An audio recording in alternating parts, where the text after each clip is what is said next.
PT Gagnikel menjadi satu dari beberapa perusahaan yang mendapatkan izin untuk mengelola pertambangan nikel di kawasan Kabupaten Raja Ampat, Papua Barat Daya.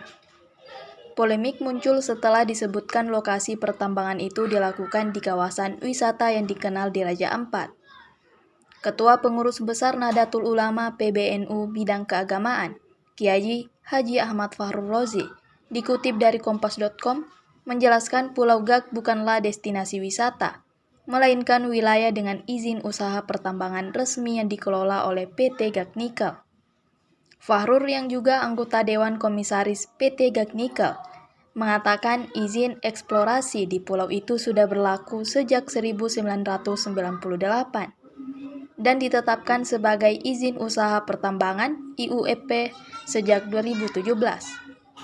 Ia lalu menerangkan, gambaran dan foto yang banyak beredar di media sosial adalah hasil editan AI, seolah-olah menampilkan keindahan Piai Nemo, kemudian berdampingan dengan foto dan video tambang di Pulau Gag. Katanya akibat narasi itu, publik seolah percaya bahwa lokasi tambang berada di kawasan wisata. Penjelasannya, Piai Nemo secara geologi adalah kawasan kars dari batu gamping dan bukan batuan yang mengandung nikel. Artinya secara ilmiah, Piai Nemo tidak punya potensi nikel dan tidak mungkin ditambang. Download Tribun X sekarang, menghadirkan lokal menjadi Indonesia.